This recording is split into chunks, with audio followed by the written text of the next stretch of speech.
their investment. It is time now for tonight's Midnight Hero. A FedEx driver, Carlson, video, check it out, retrieving an American flag that he'd seen fall to the ground. The driver, Mike King, a former Marine, then folded it. King was passing Gail Cook's house in Ferndale, Maryland, when he says he noticed that that flag had been blown to the ground by some high winds in the area. So the patriotic Good Samaritan stopped his truck. He picked up the flag, folded it, and placed it securely on the porch. Since that video has been posted, Mike King has become a social media sensation. And for being a Marine and also for taking care of that flag on his watch, he is our Midnight Hero. That's it for tonight. Most watched, most trusted, and most grateful you spent your evening with us. Good night from Washington. I'm Shannon Bream. Stick around now for Tucker Carlson.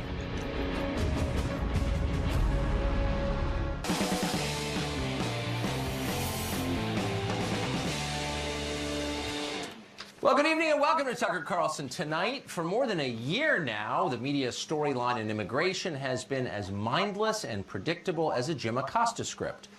The talking points never change. It doesn't matter what the story is. Could be the caravan or family separation, sanctuary cities, even MS-13. The details are irrelevant. Immigration is always good, whether it's legal or not, because immigrants are always good. It doesn't matter where they're from or how much English they speak or how they've lived their lives, what they've done before. Immigrants are always the heart of America. By definition, they're impressive, much more impressive than actual Americans, most of whom are fat and racist. That's Jim Acosta's position. Or it was. You may have noticed that the other channels suddenly seem less eager to talk about immigration. They're de-emphasizing the issue. Why is that? Well, part of the problem may be the caravan, which actually exists and is in Tijuana, Mexico right now. Now, this should be good news for Mexico, if you believe what they've been telling us on TV. If there's one thing we know for certain about penniless Central American immigrants, it's that they tend to found a huge number of wildly successful tech startups. They're at the heart of your economy. And yet, the citizens of Tijuana don't appear to have gotten this message because they don't seem grateful for the caravan. Instead, they look highly annoyed that their city has been invaded by strangers. As the city's mayor noted, when people enter your country illegally, many of them are criminals. These people are coming in violently, unrespectfully, not as a good law-abiding citizen, and that's what hurt us. It's not all of them, but yes, a lot of them are not really nice people who want to work, who want to integrate to our economy. They're just troublemakers. A lot of them are not really nice people. They're troublemakers. Imagine an American mayor saying something like that on television. And it got more intense from there. Last night on this show, a Tijuana city councilman told us that the government had to intervene recently to keep Mexican citizens and the caravan members from throwing rocks at each other. Watch. We had to bring him over here because the neighbors from that part of town, it's called Playas de Tijuana, it's like Tijuana by the sea.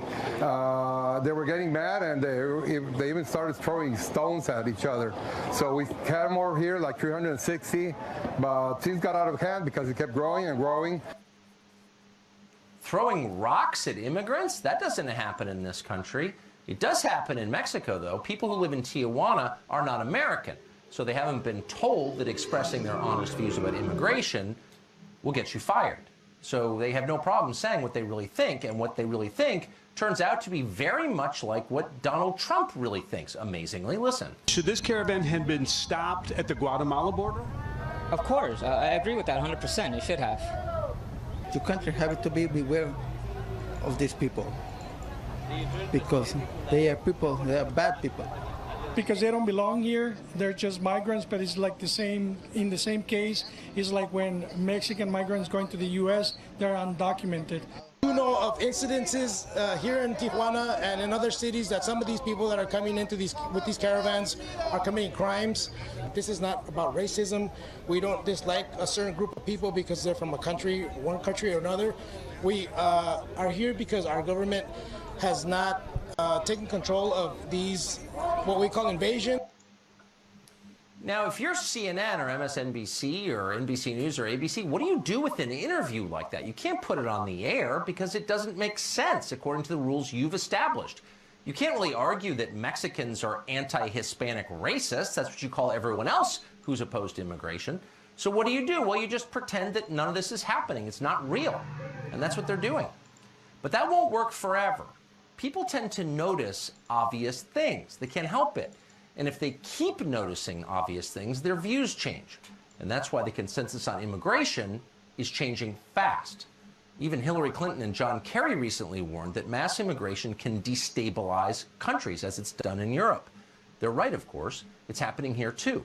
A new analysis of census data shows that 63% of non-citizens in this country receive some kind of welfare benefits. That's not what they told you, but those are the numbers from the census. Even among legal immigrants, the best kind, the ones who become naturalized citizens, fully half are on government assistance. By the way, that's well above the native average. Now, leaving aside the moral considerations, does it work as a math question? Well, it would work in a country with infinite resources. Is America a country with infinite resources? Well, look around. Every night, hundreds of thousands of our citizens, Americans, sleep outdoors on the street. They're homeless. The country's middle class is shrinking and dying younger for the third year in a row. Again, these are American citizens. Some of them probably think they should have first dibs on help from the government, but they're not getting it. And by the way, looking forward, here's a question that no one's considering. Will the mass immigration we're now watching make this country richer or poorer? In fact, the majority of our immigrants have only a high school education or less. Many of them know very little English, some none at all. Now, that was a difficult problem to solve 100 years ago during our first major wave of immigration, but consider what it means now, at a time when automation is killing entire sectors of our economy. How are immigrants with low levels of education and low levels of English supposed to succeed in an increasingly high-tech, skills-based economy? And by the way, how about our own vulnerable workers? Do they benefit from the presence of these immigrants? These are real questions. They're critical questions that Washington should be thinking about deeply and answering. But Washington isn't thinking about them, and Washington can't answer them. So instead, they're trying to ban the conversation from taking place. We're going to try again anyway to have it. Luis Miranda is a former DNC communications director, and he joins us tonight. Luis, thanks a lot for coming on. Hey, thanks, Tucker. I appreciate the opportunity to have an honest conversation on this, particularly as we're also remembering President George H.W. Bush, who taught us that we can disagree on some of these issues, but do it respectfully. So I really appreciate the chance to do this. Well, I do too. Yeah, I went to the Capitol yesterday just after leaving the studio here to see him. Took my kids, and that was one of the things we talked about, is that there's going to be different perspectives on these issues, but we can talk about them respectfully. Right. And I think what you've laid out here brings up some very legitimate issues. The question is... So that's what I like about what's happening in Tijuana, and I feel deeply for the people of Tijuana, because I think they're going through what a lot of Americans have gone through. But because it is Tijuana and it is Mexico, we can't dismiss them as anti-Hispanic. And so we have to look more clearly at what their concerns are. And so my question to you is a very simple one. Looking at the concerns that we just played on tape, and those are real, does it make you a little more empathetic toward our fellow Americans who have similar feelings? I think we have to be empathetic all around here, which includes people who have legitimate concerns, but a lot of those concerns are being stoked without a basis of reality. And so here's the problem, that a lot of these immigrants that are part of this caravan are decent people who are fleeing either violence or economic situations that are untenable. But they're victims all around because they're being victimized by human traffickers and smugglers that want to take advantage of them. I agree with that. And so there's actually an AP analysis that just came out that 4,000 of these people have disappeared in the last few years on the way. Yes. In other words, their families have no idea what happened to them. They either got murdered or worse just along the way. And so there's a legitimate humanitarian crisis of people who were being taken advantage of and victimized on that end. I totally agree, but I just want to shine the light on the victims who don't really get representation of any kind in the press, and those are the citizens who are having to absorb large populations of, and I agree with you, largely decent people. I think most migrants want what I want, which is a better life for their families. I get it. That's exactly right. I don't right. think most of them are criminals.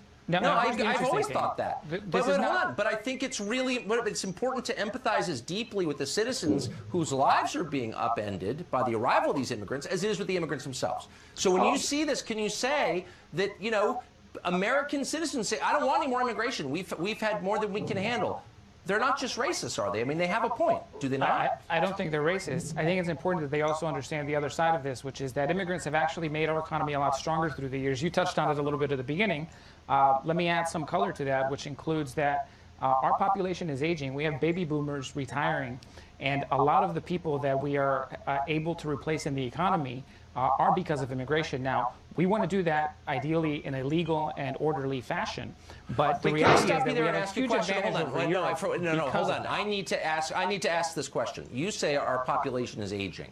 We're not reproducing ourselves. Why do you think that is? Nobody seems to pause and ask, why can't young Americans afford to get married and have children, afford to buy homes and cars? And their solution, the elite solution, is we'll just bring in new people. But what about the Americans, the young people? I'm a 30-year-old American. I can't afford to have kids. Does anybody care about that person? I mean, maybe there's a real problem here that we should... Well, really? Because I never hear that person addressed ever. No one ever says that. It's like, oh, we need immigration. It's an industrialized country issue more than it has to do with... But I'm an American. But hold on. I'm an American, okay? So my concern is for my fellow Americans, and they can't afford to have children, but rather than fix their problems or even think about them, we're like, we'll just import new children. Does that seem like a sort of ass-backward way to approach this? We should be able to do both. Look, over the last 10 years, American companies and stocks have outperformed the rest of the world by a lot. American companies and the economy have been so strong over the last 10 years compared to anything else in the world. And part of the reason for that is because we have an economy that is constantly renewing itself. And so we absolutely should be able to have an economy where people who want to have children can do so. But it doesn't mean that we don't have the space to absorb it. No, but hold on.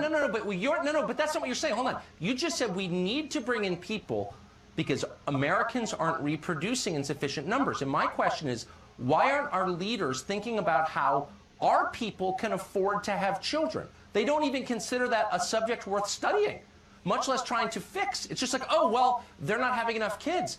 But why doesn't anyone care enough? Those aren't mutually exclusive things. You're saying that our low birth rates are the justification for immigration. I'm saying our low birth rates are a tragedy that say something awful about our economy and the selfish stupidity of our leaders. It's a combination of our growth and our prosperity that enables us to have a stronger economy. So there's definitely both sides to this where you can look at, well, who are going to be hurt. But when you've looked at states like Georgia and others that have implemented anti-immigrant measures that forced a lot of these immigrants out, what you saw was food rotting on the vines, a lot of lost crops because there weren't enough people there to work them. And so the reality is that we can both do something about strengthening the economy for people who are suffering and who are American and who have lived here their whole lives. They want to have children. They want to have an opportunity to do better than their parents Maybe someone should care about them a little bit. Absolutely. Yeah, it's the most important thing. Nothing is even close to as important. But that doesn't mean that we have to demonize the immigrants who are legitimate victims. I'm not demonizing anybody. I'm not against the immigrants. I just am for Americans, and nobody cares about them. It's like, shut up, you're dying, we're going to replace you. And it's deeply offensive. Anyway, we're out of time. I hope you will come back because I enjoyed that conversation. Thank you. Likewise, Tucker. Thank you. The Mueller investigation appears to be approaching some kind of climax as the special prosecutor plans to drop new information on Michael Flynn and other key targets of the probe. Michael Flynn? What? Britt Hume will be here to explain what that means for the administration and the rest of us. Stay tuned. New information is expected to drop about the investigation's plea deal with former National Security Advisor Michael Flynn. Remember General Flynn? And then sometime this week, the investigation is expected to file new court documents about Michael Cohen and Paul Manafort as well. What does all of this mean, if anything? To help us unwind it, we go to the man who helps us unwind things, Fox senior political analyst Britt Hume. Britt, thanks a lot for coming on tonight. Michael Flynn, let me just ask the overview question first, then please explain the Michael Flynn portion to me. But does anything you have seen so far touch directly on contact with collusion with Russia? Nothing that I've seen has, Tucker, and I must say I've reached the point now where we've seen so many of these moments in this investigation when somebody or other gets subpoenaed or somebody pleads guilty to some process crime like lying to the FBI or whatever, and people extrapolate from that Mueller is on the verge now of the big one that is going to tell the tale President Trump's malfeasance, and it's never happened. And the investigation drags on, and I was sort of the view that Trump, that everybody was misreading all this, that what was happening here was that Mueller was carrying out what was, after all, his original mandate. And his original mandate was primarily to take over a counterintelligence investigation that was about what the Russians did. That's what Comey was doing at the FBI, right, when he got fired, and that's what Mueller was named to take over. And it was and if you go back and look at the statement that was made by Rod Rosenstein in naming Mueller, it says he's to take over the investigation that Comey had announced was going on in his congressional testimony when we became aware that this FBI inquiry was underway. Well, that was a counterintelligence investigation.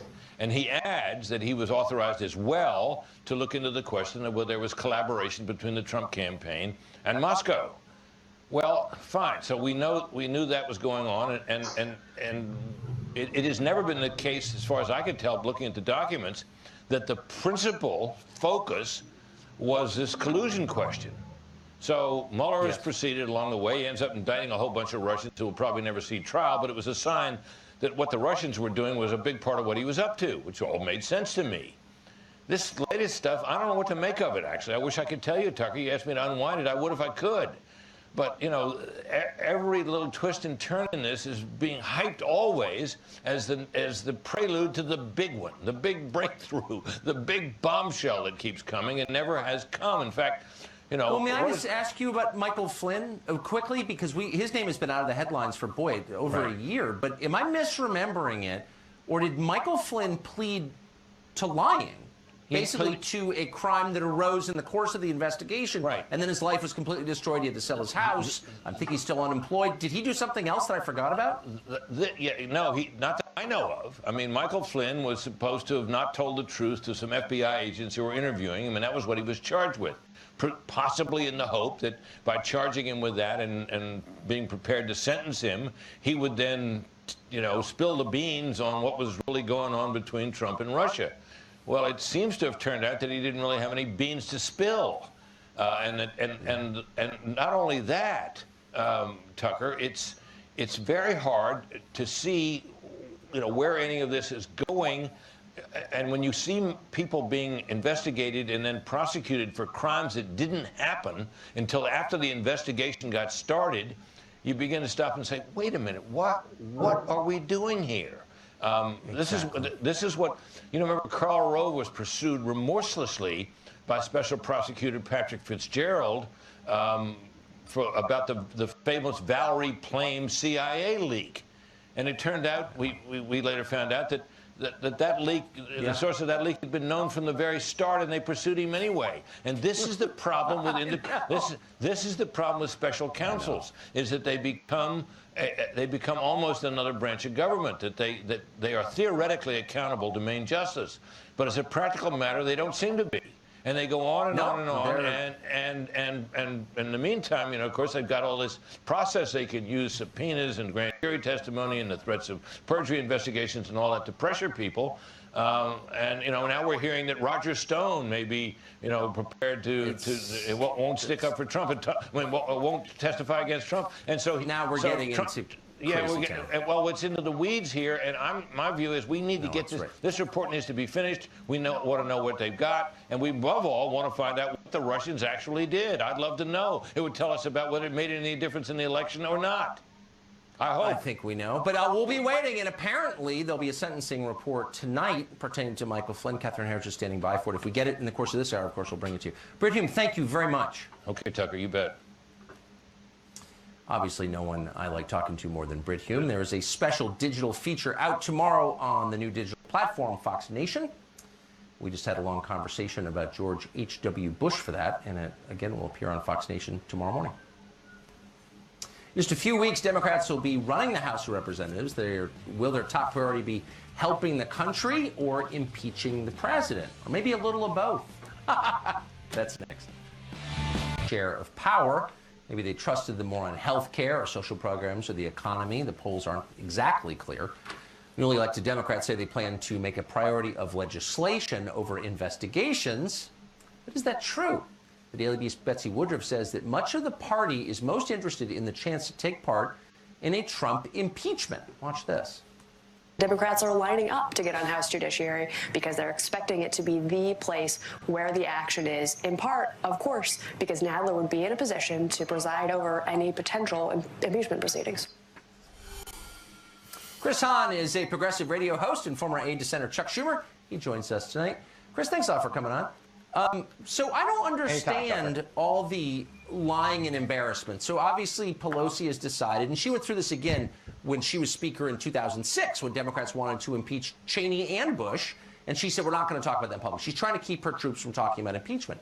But the overwhelming majority of Democratic voters are for impeaching Trump, and why wouldn't they be? They've been told he's a war criminal. I get it. So why are we lying about what Democrats have a mandate to do from their voters? Impeach. Well, look, I think there's people in the party that would like to see some sort of investigation of the president, but I think the majority was won in suburban swing districts, which want people to work on things like health care, changing the tax reform so it benefits the middle class, and other issues that they campaigned on. Most of the campaign was not about impeachment. I have always said to you, I don't believe we're at a point where impeachment will be a real thing. And I think impeachment has to be a bipartisan thing. Of course, it has to be for removal in the Senate. I think Nancy Pelosi knows that. She will be the Speaker of the House. I do not think, barring some major revelation in the Mueller report, I don't think you will see impeachment on the agenda for the next Congress. Well, I think that's probably right because Democrats are terrified of her, and anyone who steps out of line is crushed. Poor Marcia Fudge got totally destroyed by Nancy Pelosi when she briefly suggested running against her. People are afraid of Pelosi. I get it. I'm just saying it doesn't make much sense. I mean, I've spent 2 years listening to Democrats say that this guy, comparing him literally to Hitler, and saying that he colluded with a foreign power, he's treasonous.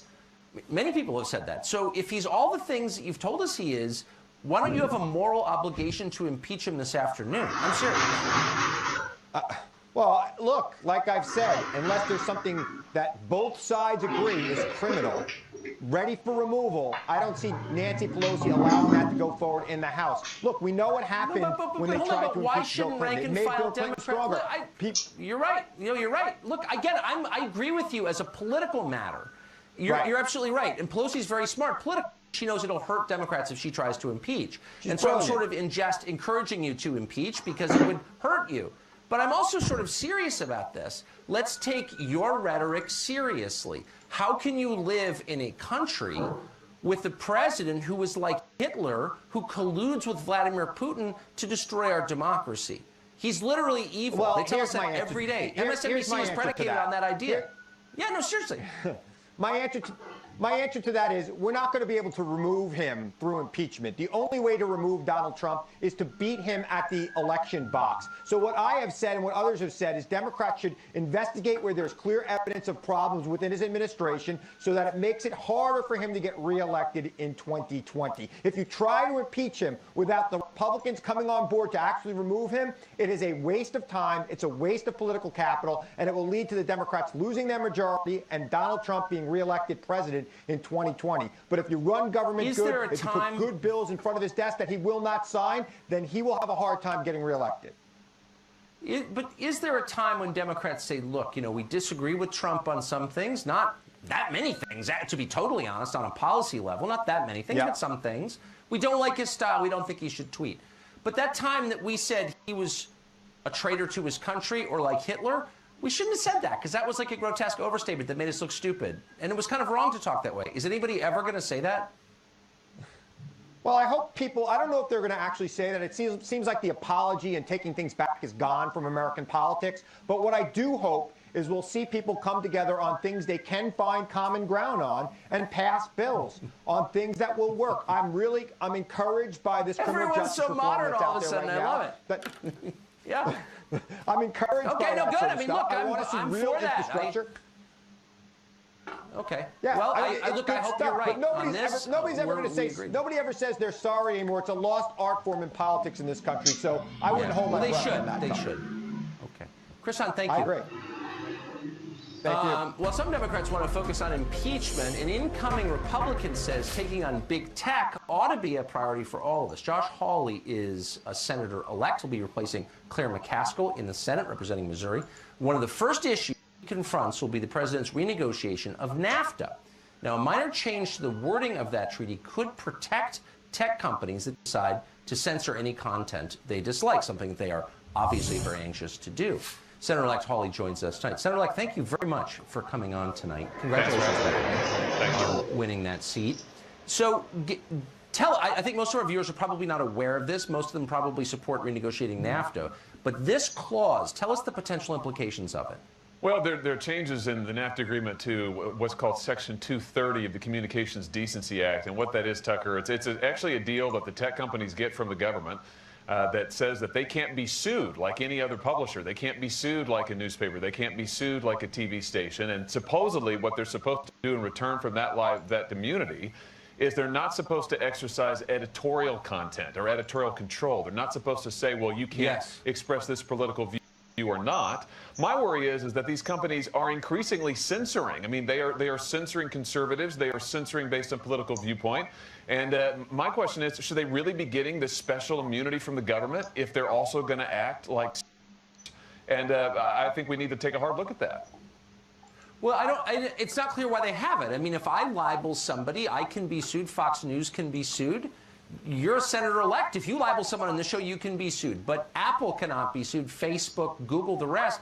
Why should the U.S. government favor those companies in a way that they don't favor my company, for example? Yeah, I think it's a very good question. And look, I mean, let's be honest. These tech companies, Facebook, Google, Twitter, they have gotten huge. They have gotten powerful. They have gotten rich on the backs of this special immunity that they get from the federal government, on the back of what's called Section 230. And I think it's time we ask some hard questions. Yes. They're monopolies now. They're very powerful. They appear to be using their power to try and shut down political viewpoints that they don't agree with, usually conservative. And I think we need to ask, do they really deserve these special deals and special carve-outs that have allowed them to get so big and so rich? Now, you're not even in the United States Senate yet, and you're saying things that are truer and clearer and more forceful than any of the 100 members sitting there now. I don't want to wreck any friendships you might form once you get there, but can you speculate as to why all of this has been happening for the last decade, and basically no one in the entire Senate has ever said anything about it? Well, I just don't know how much attention this has gotten from folks. I think people don't realize, for instance, that these tech companies have gotten such sweetheart deals from the federal government. I don't think they realize that they get treated unlike anybody else, you know, that they're different from TV stations, they're different from publishers, and they're getting this special deal. And again, I think it's time to ask, do they really deserve to get this special deal if they're going to act like censors? We need to ask those hard questions. How many phone calls do you think you're going to get from lobbyists after you get off the air tonight? You know, it has never been my ambition to make friends with people who Congress ought to be investigating, frankly, and who they ought to be holding accountable. And look, we have a responsibility to the public to hold the big and the powerful accountable, especially if they misuse their monopoly power. My worry is these companies are doing that. So Congress ought to look into it. Congress ought to investigate this, and they ought to consider action. Senator-elect Josh Hawley of Missouri, great to see you tonight. Thank you for that. Thank you.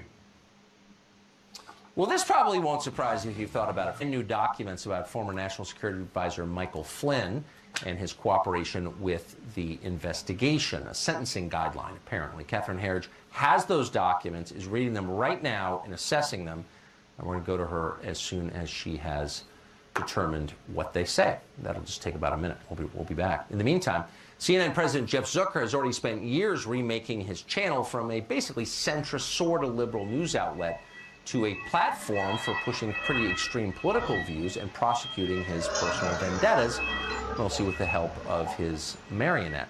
Now, Zucker thinks it's time to aim even higher than that. In a recent appearance on David Axelrod's podcast, which people apparently listen to, Zucker says he's interested in running for office. How does Senator Zucker sound? President Zucker, dictator for life Zucker. Whatever it is he decides to run for. His ambitions explain CNN's coverage decisions in the past couple of years. Now, if only they would update their name a little bit to ZCN, the Zucker Campaign Network. But it really does tell you a lot. Well, outgoing Senator Claire McCaskill now admits that her party's last-minute attempt to destroy Brett Kavanaugh's reputation and tar him as a rapist backfired. McCaskill says that attempt may be the reason she lost re-election in November. Tammy Bruce is a radio host and president of Independent Women's Voice. She joins us tonight. Tammy, thanks a lot My for pleasure. coming on. Interesting, we just spoke actually in the segment before to Josh Hawley, who beat her in that campaign in Missouri.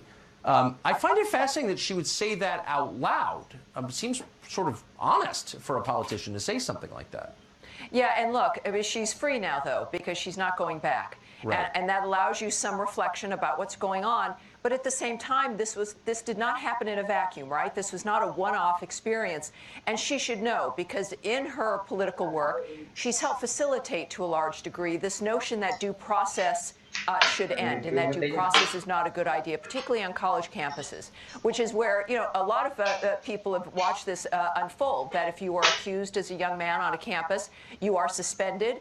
Questioning the accuser makes you a sexist or misogynist, and then you lose perhaps your tuition and your scholarships, etc. So we've seen this move through society in little pockets that maybe not everyone noticed, but we saw it happening on campus. It was inevitable, Tucker, that this would happen in the halls of the Senate where they make law. And I think she's realizing, maybe too late, obviously, that what she'd helped facilitate before has now come back in a very serious dynamic and has harmed her and her party.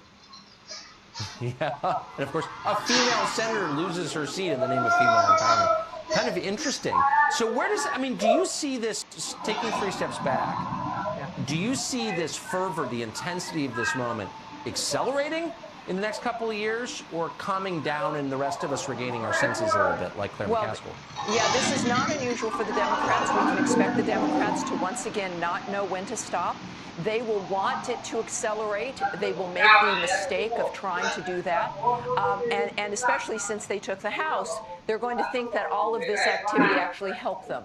It didn't. And I think and this is going to be up to the Republicans and to fair-minded Americans to remind their loved ones and their families that this is not what we do, that due process matters, that ideas matter. The Republicans are going to have to deliver. The president is going to have to really step up to make sure that, you know, this conversation is a fair one and is led appropriately, because we know bad things do happen to women. We want them to get justice, obviously. I've spent most of my adult life working on that. But men are partners in this. That due process and fairness is imperative for all of us. Women will be the first to lose, as I've argued through this entire dynamic. Well, that's and that men are already losing very badly. Well, so you said that from day one. Literally, when the Harvey Weinstein story broke, and we were all horrified, you were horrified, I was horrified, you said in that segment, I'll never forget it, this could whip around and hurt women as well as innocent men. Well, we're getting yet another story suggesting that may be true. The Me Too movement hurting women's employment prospects in many sectors, but in this story, it's on Wall Street, according to Bloomberg, because men are afraid to hire them. That's right. Does this story, it's a sad story, does it surprise you? It doesn't, and yet it's a reflection of the fact that this was always about dividing men from women, that in fact men are our allies on this issue, that the majority of men don't do what Harvey Weinstein was doing, that you know, and this is where we've lost that dynamic, and so all men are afraid.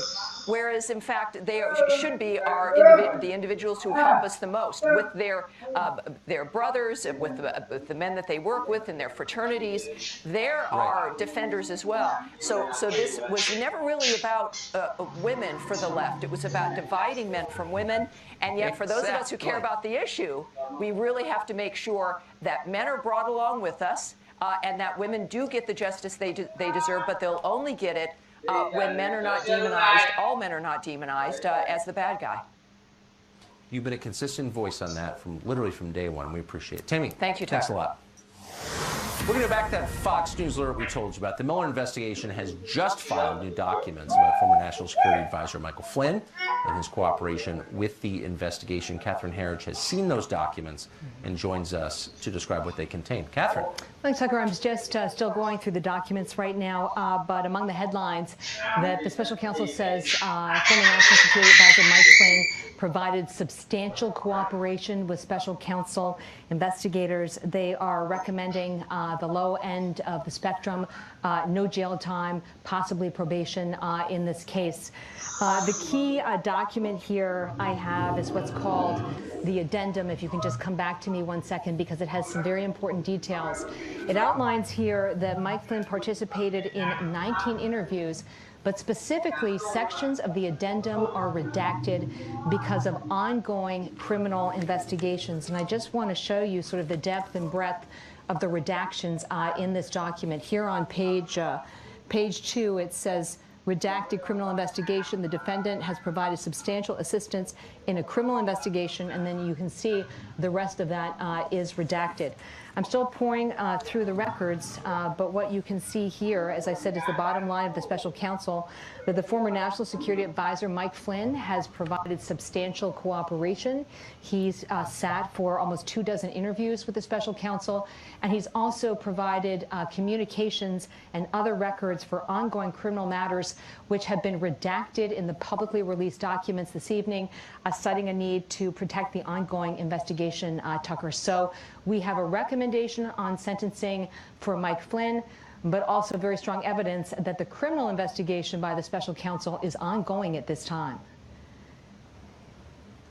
So just to be clear, the sentencing that you're referring to would be for the crime to which he pled guilty, which was lying in the course of the investigation to it. So it was a perjury charge, and he might have faced actual prison time. He could have. The max for lying to federal investigators, which is a violation of USC 1001, is up to 5 years. In this particular case, given he has no prior offenses, the high degree of cooperation, it was always expected that it would be somewhere between 0 and 6 months. What the special counsel is recommending is no jail time here based on his level of cooperation. You're right to highlight that, but the other big headline based on the documents is that this addendum that outlines how Mike Flynn has cooperated is heavily redacted, as I showed you here, and they've done that because they want to keep that information secret. They don't want it to be public because it would tip their hand, if you will, to the ongoing criminal matters that involve other individuals. Tucker. So, and there's no suggestion, I know you just got these documents, but it's not immediately obvious to you what he's been cooperating about or who might be involved in any of this. I'm sorry to put you on the spot live. No, you're not putting me on the spot at all, and I want to give you the best answer I can without speculating because it's just too important. What it speaks to is that he's been providing cooperation, documents, and testimony about allegations of collusion with the Russians and members of the Trump campaign. I'm still going through the documents right now. I don't see anything more specific than that at this time, and that would dovetail with the records saying they want to protect elements of the investigation they believe are still sensitive and could tip their hand, if you will, to individuals who have not faced any criminal prosecution at this time, Tucker. Well, there had better be a huge crime underlying all of this. Well, there's a lot of stuff that's redacted, I can tell you that. We're really going through a lot. Yeah. And so if this winds up just being a bunch of stupid perjury charges, I mean, someone should be punished for it. Anyway, Catherine, thank you so much. You're welcome. And we're going to go back. If you stumble upon anything we need to know about, we're going to go back to you, of course, before we get off the air at 9. Catherine Harris, thanks very much. Well, vegans aren't just coming after your hamburgers, though they are. They want you to change the way you speak. They're going after your language. Bringing home the bacon? That's out. FBI agents. Apparently, the Mueller investigation has recommended no jail time and said that he has cooperated extensively with the investigation in their investigation of we don't know because it's redacted. Catherine is going through it, as we said, and if she finds anything that adds to the story or is interesting, she will come back on our air instantly, and we'll be glad to have her. Well, Trump derangement syndrome is all-consuming on the left. You know that, but you may not know how powerful it is. How powerful? Many cannot even honor the death of public figures without comparing them to the president they hate most, the current one. The co-host of The View, Joy Behar, got into a spat with Meghan McCain after her best tribute to George H.W. Bush is that at least he wasn't Trump. This president that we have now is trying to unravel everything that he did and Obama did. And if I ever become a one-issue voter, it will be about pollution and the greenhouse effect and Can the we fact focus that on the president, please? I don't want to talk about Trump. Well, I do when we're for in a the second, moment so of, we're honoring a great president excuse me a who's second, passed. please. I want to talk about But the we're different... honoring, but I'm not interested in your one issue. I don't voter when care our what you're president just interested in. passed. I'm talking. Well, I don't care You what know you're what? interested in We'll be either. right back. Boy. Okay? Later, Christmas controversy. Imagine opening up your head and letting someone you dislike in and letting him take up permanent residence there. You would never sleep again. A wise man once said that when you hate somebody, you're the real victim of it. And that is on display now, boy. Well, recently on this show, we told you how the future vegan dictatorship we're all awaiting could ban phrases they find offensive, like bringing home the bacon. Well, it turns out that vegans have indeed been thinking about this for a long time. The animal rights group PETA, which is kind of wacky, but to be totally honest, we don't hate them, has a long list of new idioms it wants people to use. For example, instead of kill two birds with one stone, PETA says you should use the phrase feed two birds with one scone. What else have they been thinking about at PETA? Ashley Byrne works there. She's a campaign executive, and she joins us tonight. Ashley, thanks a lot for coming on. Thanks so much for having me, Tucker. Now, I know a lot of our viewers won't agree. I can't hate PETA. You're pro-dog, and you're obviously a little bit demented, but also kind of funny. But I just cannot resist on this topic. Okay. And we love that you don't hate us. Thank you. Oh, I do. Look, I'm for anybody who loves dogs. Now, some parts of PETA really are crazy, and just for the record, I'm against them. But some of the stuff does make me laugh. So you don't like the phrase "to beat a dead horse," right? Well, even though the horse is already really? dead, so I mean, guess it doesn't really matter, right? But what would you replace it with? We suggested feed a fed horse. Feed a fed horse. So overfeed a horse, make a horse fat, is what you're saying. Force feed a horse, kind of like you would a goose for pate. Okay. Feed a fed horse. Okay. Just as nonsensical as beating a dead horse, right? You know what? It's a very good point. It's every bit as dumb as the idiom it replaced. Okay, fair enough. Bring home the bacon. Yeah. I kind of like that. But you say what? Bring home the bagels. And as a New Yorker, I like that. And as a vegan. I know, but there's something a little emasculating about that. I mean, bring home the bacon has a kind of vigorous feel to it. Bring home the bagels, You think that's as powerful? You know, I don't know where you're getting your bagels, but yeah, absolutely. And I think it's fair. Yeah, and I think when you think about where bacon comes from, it's really not that light. You know, the pork industry is pretty ugly. So absolutely, bring home the bagels. Which I don't ever think about. I didn't think about it this morning when I ate it. Take the bull by the horns. And that's why we want to have this conversation. Well, you know, okay, good point. Instead of taking the bull by the horns, let's take the rose by the thorns. And again, you know, it sounds funny, but I think anyone who's ever seen a bullfight, it's grisly, it's awful. You know, I agree. It's pretty ugly. Yeah.